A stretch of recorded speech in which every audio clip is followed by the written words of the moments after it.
What is that? Is Is that a sign language K? Welcome back to Office Hours. Emily is here with me today. We have 2 cameras now. We're getting fancy. The Office Hours setup is still fluctuating. We're just kind of setting it up each time. In between seasons, I'm gonna go through and properly get everything locked down. So here's the vision for Office Hours. One day, this is the eventual future, like years and years from now.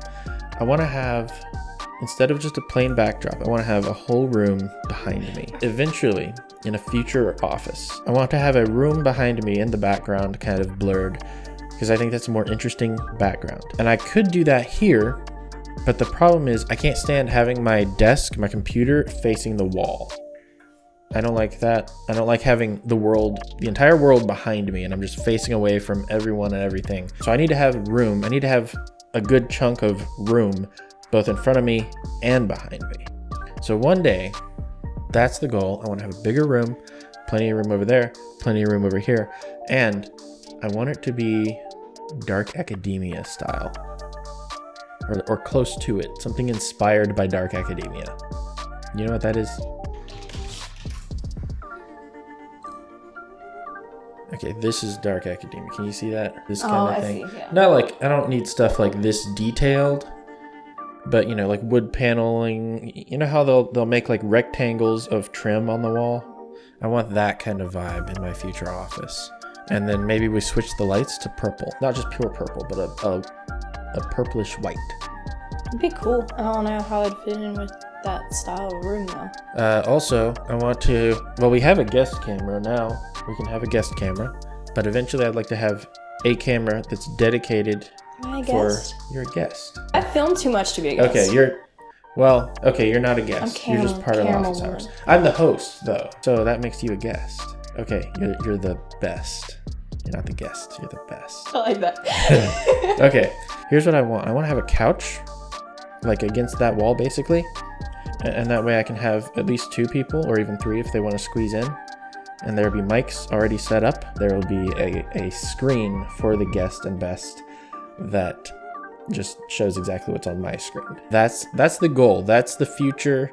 That is years from now. I don't think it's gonna fit in this room though. Not in this room. That'll be the next house. 2 to 3 years from now, I'm hoping to be in a different house. But we got 2 cameras now.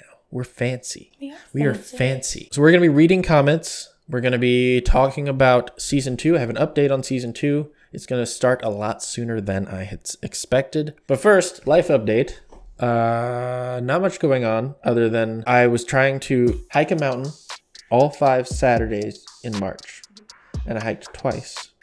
And then the next day, I got up off the couch and my foot was asleep and I stumbled and I fractured my foot. So that's great. Lillian was laughing about that, by the way. Oh, she thinks it's hysterical. She did. She said it was so funny. He got off the couch and he was walking and his foot was asleep. And I think she said you fell or you stumbled into a wall or something and broke your foot. And I was like... She went with us on the hike right before that. And it was a longer hike than she's used to. She's not used to hiking at all. So she was super sore. She was over here at my house. She keeps telling me that she's going to kill me. And I said, you can't kill me if you can't catch me. No, she can. So immediately I get up off the couch. There's a loud pop. And now she can catch me. It's great. It's great. So I've been doing a lot of upgrading and preparations. I don't want to spoil everything. I'm doing a lot of preparations and a lot of planning and a lot of buying things. That's all Season 2 stuff. You'll learn more about that soon, but just know, prepping for a better future. Okay, let's read some comments. Here we go. Okay, I wanted to read this one and I overlooked it last time. On the comment time section of one of my videos, I asked about what is a way that you can go beyond the art medium that you're working with. Jappelsap had a comment about that on Discord. He said, about the comment time of your latest video, I guess for me it would be my Lego alternate models, that I set strict limitations to which pieces I can use. This makes it so that not only the end result hopefully looks nice, but also creates a wow effect that it's made out of parts that were meant for something completely different. So what he's talking about is, and he posts these on our Discord all the time, he'll buy a Lego set and then he'll use only the parts from that box to make something of his own. So it's That's a very really cool restrictive. idea. Yeah. Lego does this themselves. They'll come out with sets that have like 3 different things that you could build with these parts. But Okay, he takes no, it and comes up with his own with the parts that are already in there. And he'll do several out of the same box. And it's like crazy the stuff he comes up with. Mm-hmm. And it doesn't look cobbled together. It always looks like those parts were put together to make that set. So on the alpaca corn video, Philip says, I think you've gotten funnier, man. I did not see that twist coming. The execution was perfect. I'd also be remiss if I didn't point out the way your brother's passion really elevates the video. Zach is way better at these comedic videos than me. At the videos that don't make any logical sense, that's what he's good at. He's hysterical. And the funny part is, anyone who knows him in real life, he's like he's quiet and serious. Yeah. He's very quiet and serious. We'll tell him a joke and he'll laugh about it 2 days later because he doesn't get the joke. Yeah, it'll register 2 days later Yeah. and he just starts snickering. And we're like, what? Yeah, true story. I walked in the kitchen one day and he's sitting at the kitchen table and he starts laughing. He's eating cereal and he starts laughing. And I'm like, what are you laughing at? He's like, that joke that Luke told the other day. And I was like, you mean the joke he told 2 days ago? He's like, yeah. He's loading in the background. Okay, so mom commented. She said, great video. Zach, I never said alpaca corns are real. Zach's drawings are beautiful too. Moms don't play favorites. I hope you are paying your brother well for all this incredible acting and extra for any crying scenes. He does do good at the crying scenes. He was too. actually crying like half of them that we did. NASA, that was hysterical. I love it. Excellent craftsmanship on that alpaca. It looks adorable, but I've got to ask, on a scale from 1 to 10, how did the paint taste? So that was Greek yogurt. It was plain Greek yogurt, and the reaction that I had in the video was a genuine reaction. That is nasty stuff. The vanilla's good, but the plain is like... That is not meant for human consumption. Alyssa Tudor says that video was hilarious. I love you, man. Keep up the good work. Okay, these are the comments on office hours. Zach, Mr. Zuff, says haters gonna hate, especially if they're insecure and jealous. Don't ever respect someone else's opinion more than your own. Consider what people have to say, but don't assume it's true. Very accurate. I would say don't respect someone else's opinion more than God's, because your own opinion can suck sometimes. Jasper says, I'll try to comment more on YouTube for your engagement. The reason I don't comment on YouTube usually is because I don't like having discussions or conversations in a comment section. For me personally, a comment section, especially on YouTube, is more just for leaving a reaction with maybe 1 or 2 follow-ups. He's totally right. I really agree with Jasper on this. And like I said, we have the Discord server for a reason. It's so we can use it. If you're posting something that you want a discussion on in text form, sure, put it on Discord. That's great, good. And then if you want me to respond through office hours, it's getting hard to look through all the comments on Discord during office hours. So if you really want me to read this on office hours, or have a chance that I will, you should put it as a YouTube comment. As we're trying to grow this, the more the channel grows, the more videos I can make and the better videos I can make, basically. If you don't feel like coming on YouTube, don't force yourself. I'm just saying, if you want there to be something you can do to help towards this growth and to help towards better videos, the best thing you can do is comment. But comments do also help, not just because of because YouTube can see that you're interested in interacting with this video, but because it gives us more stuff to make videos about. Office hours videos are more fun when there's more comments to read. It also helps us know if you don't like something or if you like something a lot. Yes. How interested you are in something. Exactly. Feedback is huge. I need feedback. It was rough making all of the videos of season 1 with no feedback from the subscribers. I'm getting some positive feedback now, really happy about that, but that's part of why we're making a change in the future for season 2, season 3. This is a person I know, but I always just read the name based on what it says on the page. Kay Mixon, she says, who are you? This is awesome. You've been coming to study for over a year now and I never knew of this. This is awesome. Yes, I go to Bible studies at her house every week, and I don't generally bring up my YouTube channel socially. I don't usually talk about it because, well, for a few reasons, but one of them being, if a random guy, just your average random guy mentions that he has a YouTube channel, 99% of the time, that means it's him playing video games for 2 hours without talking. No editing. It's just That, or it's like that one time that he got somebody to film him on their phone as he snowboarded down a hill. It's one of those people, it's like, oh, cute, he has a YouTube channel. Yeah, it's so I don't generally bring it up because that's what I assume most people are going to instantly assume. And when I do bring it up, people usually seem completely disinterested. So yeah, I usually keep it to myself. Welcome to the secret club. I love the model you made of us. It's definitely one of my favorite things. When it's not with my fall or Christmas village, it is on display in my office. She has like a little stand, like one of those little, it's like a cake stand, but it's really tiny. It's like this big.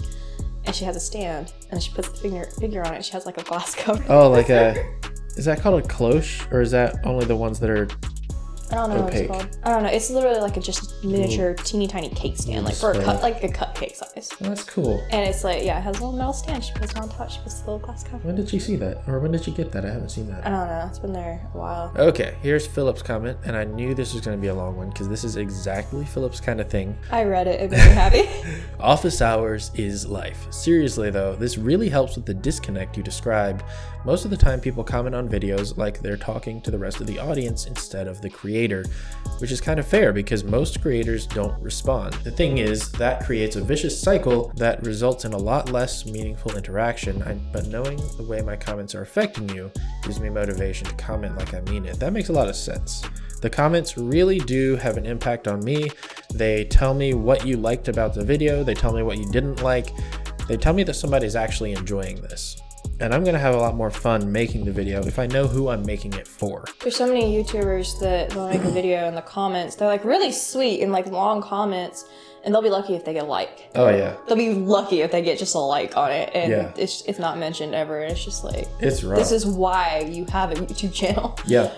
I honestly I'd like to get into some live streaming again eventually, but if the channel grows, if the channel blows up and then I'm doing live streaming, I dread that because in a live stream, you know, there's so many messages flying by and only a handful of them get a response, and there's nothing you can do about it. Because you can't see all of them. You can't see all of them. You know, I can try, but it's just impossible. And then if we're playing a game, you know, I got to be focused on the game most of the time, and I'm going to look at 1 or 2 comments every couple minutes.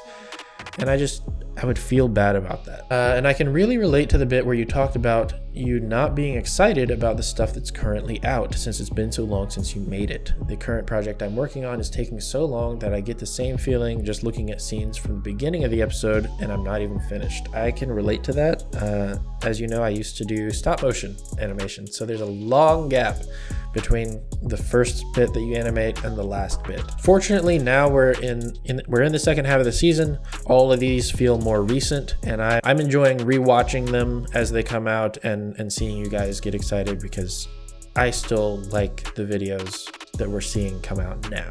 And again, we are going to be fixing that for seasons 2 and 3. We're not doing this long time gap thing again. Clay stuff you made is very cool too, very physical, which can be nice when a lot of creative hobbies are more digital these days. You've gotten pretty good too. It's nice to see you find another medium you enjoy. Thank you. I asked in the last video, I don't know why he still hangs around with me because he has way more subscribers. And he said, I still hang around with you because I wouldn't be where I am without you.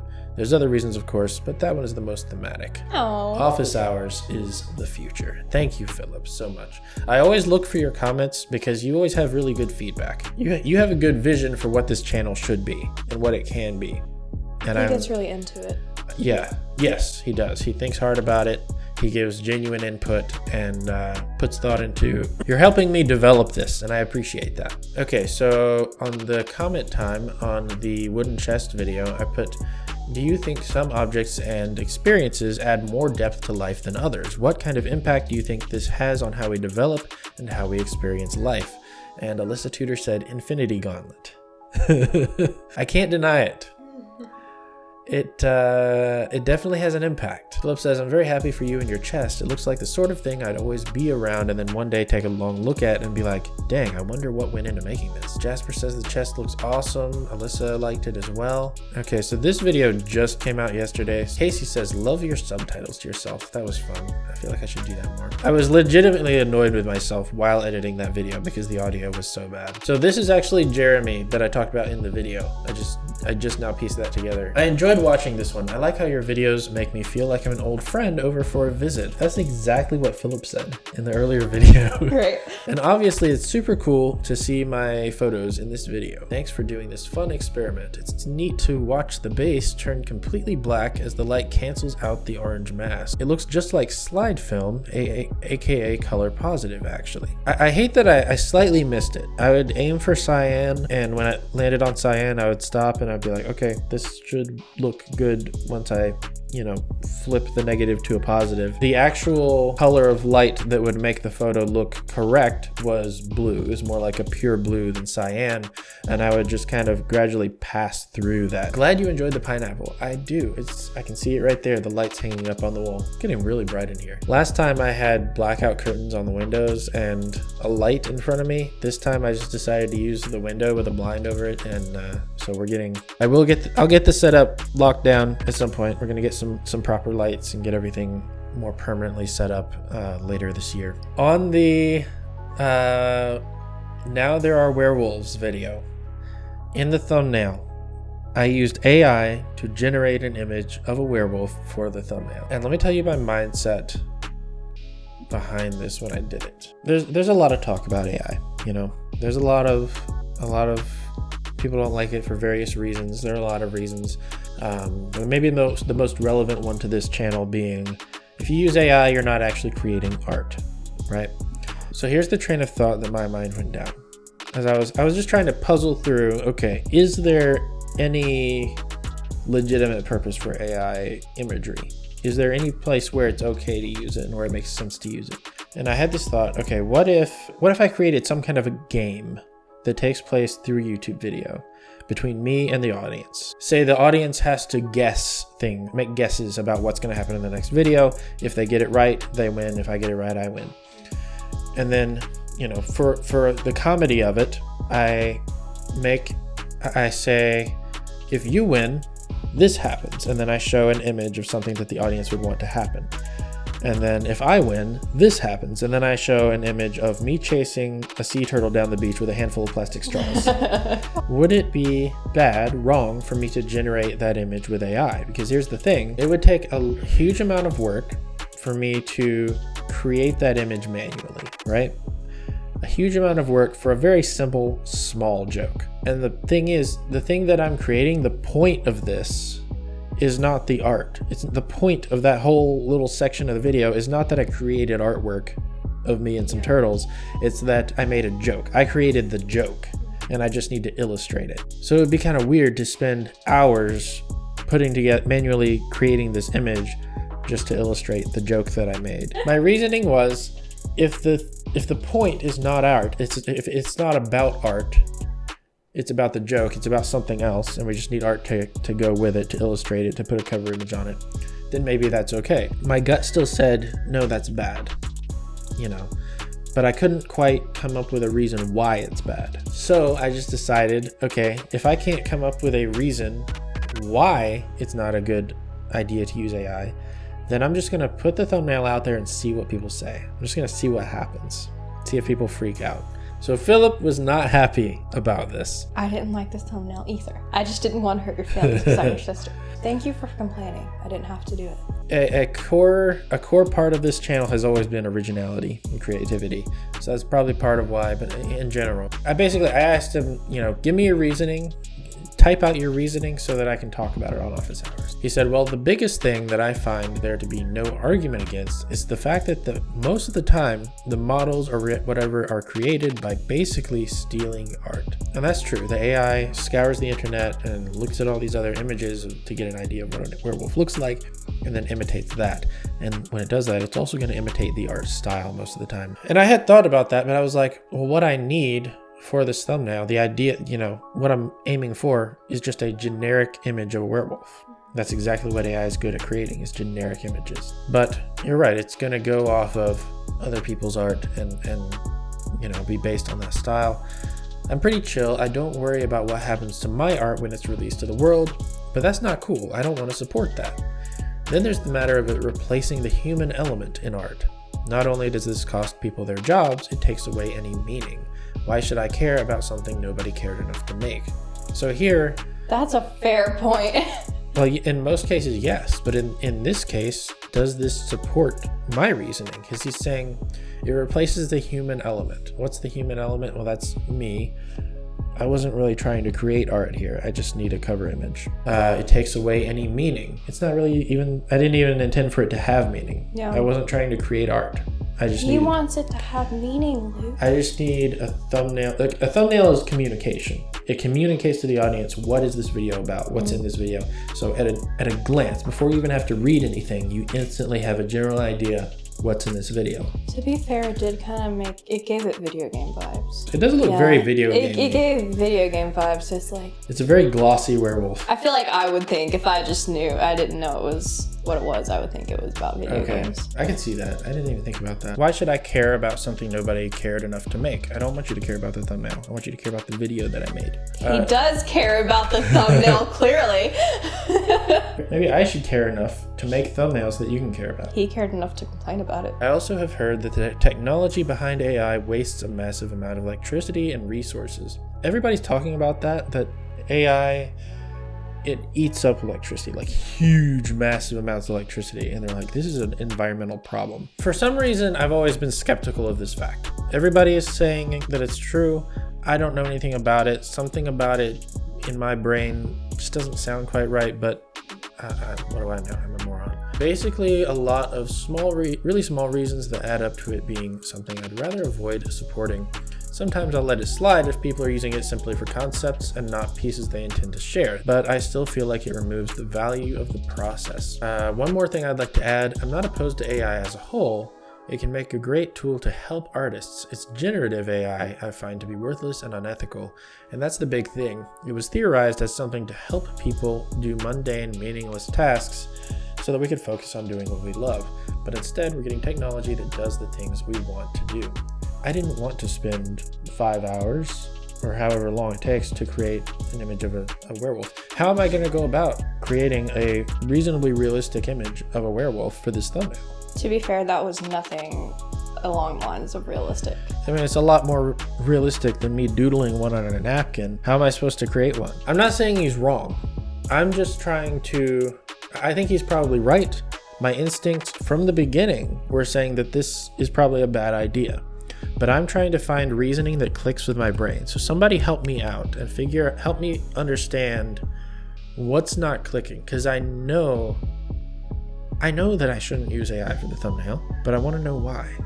I need to know why. Well, I can't remember exactly what he said. He said something along the lines that made me think the video itself has a lot of importance, and if you don't put enough effort or like any effort into the thumbnail, it makes us think like the video is not of any importance. It needs to be equally, as the AI doesn't match up at all with what the video had in it. It's misleading. And like I said, it looks like a freaking video game.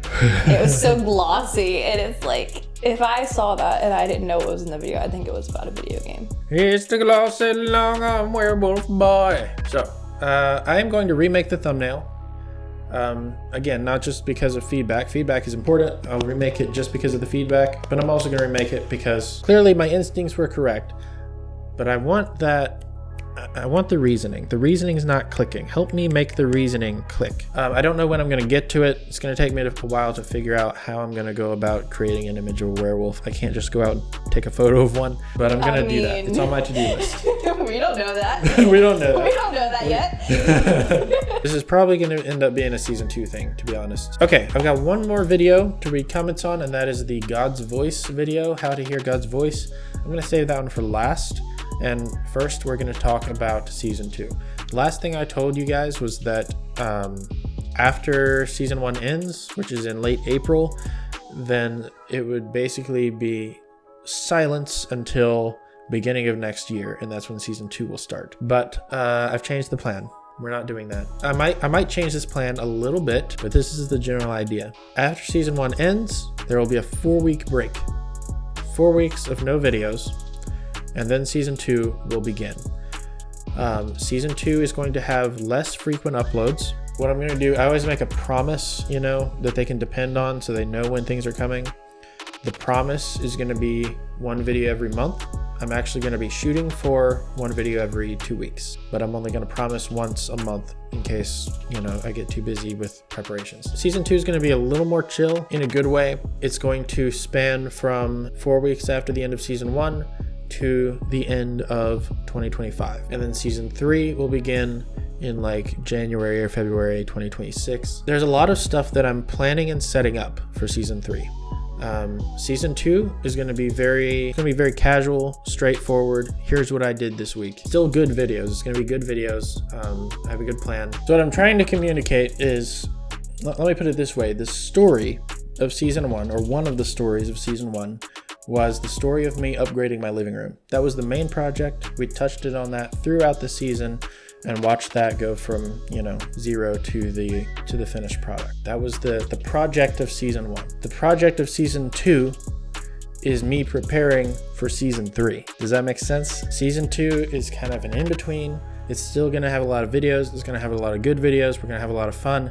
But the project that I'm working on is setting up for season 3, which is going to be a little bit bigger and a little bit more dense. So yeah, it'll be fun stuff, cool stuff. We got some cool projects lined up to be doing in season 2. There will be office hours, there will be vlogs. We're no longer doing shooting an entire season and then releasing the entire season. We are releasing as we make the videos. Huh? That was a bit of a pain in the butt. Yeah, that was bad. We're not doing that again. It was necessary. It was necessary for season 1. I'm glad we did it. Season 1 was kind of an experimental stage and a learning and growing stage, and it was necessary to do it that way, the way that we did. But now we're growing out of that. We're moving forward. We got our start. We got our running start, and we're off. And then I'm hoping, I don't know, but hoping that in season 3, we will be back to a video every week. Whether we're capable of doing that fully depends on how well the project of season 2 goes, on how well we prep, or how well I prep. You don't really have to do a whole lot. I just have to show up. Yeah, you just gotta show up. All right, let's read the comments on the God's Voice video. How to hear God's voice. This one, you guys probably figured it out or saw it in the description. I shot this one the same day as the first office hours video, so this was not originally part of the season 1 pre-made group of videos, and it went pretty well. You guys liked it, and I liked how it turned out. I fully intend to do more videos like this. I have a pile of scripts, a lot of things that I've learned over the past few years, and yeah, there will be more of this. I really wanted to get out one more before the end of season 1. I don't know that that's going to happen because I'm behind on finishing the finale and finishing a few other things. Rebecca says, sometimes our minds are so clouded that it becomes difficult to distinguish what comes from God and what does not. That is why it is important to stay in contact with God's word and Christian content so that we may familiarize ourselves with the voice of the Lord. Thank you for bringing up this topic. You are 100% correct. It is so important to stay in contact with God's voice all the time so that we're familiar with the sound of his voice. That way we can know when he's talking to us and we can know when it's somebody else talking to us. Harry Barry Lynn. It definitely takes practice to know God's voice, but the more I've heard and followed his voice, the easier it gets. I appreciate the way that you laid out the fruits of the Spirit in contrast to the fruits of the flesh. It's clearer when you see it side by side. We talk about the fruits of the Spirit a lot, it's a great little section of scripture. I didn't realize until a few years ago that there's another list of character traits right before that. Were you aware of those? What are they? The works of the flesh. Works of the flesh. Oh. Yeah. I think I forgot about it. We're always reading the fruits of the Spirit. Because you're so used to the fruits of the Spirit, yeah. Yeah. And then right before that is the list of bad character traits. Yeah. It's it takes it a step further when you put both of those lists side by side and compare them. Casey says, talking about making sure we are letting God talk through us and not, hang on, let me back up. Talking about making, do you want me to read it? I'll do it. Imagine yourself standing in an arena and at the end, maybe you should read it. Talking about making sure we are letting God talk through us and not Satan. I once read something that said, paraphrased, imagine yourself standing in an arena at the end of the day with God and his angels on one side and Satan and his demons on the other side. Based on your actions that day, which side would be cheering louder? I think of that a lot. I think about that sometimes. In my head, it's more in the context of in the moment. Who's waiting for you to do this versus that? You know, who you're sitting here trying to make a decision. I do that too. And they're watching and waiting. I picture Satan like that meme of the guy in the yellow jacket leaning out from behind the tree going this. If you're about to make a decision and you know what's the right decision, and you just picture Satan doing this and waiting, that kind of puts it in perspective. But sometimes it's a little harder to think about that in the moment. Another thing I've been thinking about lately is I feel like a lot of times when we have to make a decision, 99% of the time, if you just stop and think, okay, but what's the right answer? Okay, but what's the correct answer? Well, what's the best way? You always know what that is. You just don't want to do it. It's not like you got to figure it out. It's not a puzzle. If you just stop and think and ask yourself, okay, but what's the right answer? You know what it is. Philip says, not super related to your main points, but something I've been seeing. Lately, it feels like I'm always running into people online who claim to be Christians, but they show next to none of the fruits of the Spirit, and so many of the works of the flesh. It's baffling to me that someone can go to church, read their Bible, and not realize how fundamental this stuff is. What's even more baffling is the other Christians that abide by it, because it tends eventually to lead to trouble in communities. But as for me, I got a long way to go myself in listening to God. I definitely have prayer and study deficit in my life. You think you could pray for me that I'll be more focused on seeking God?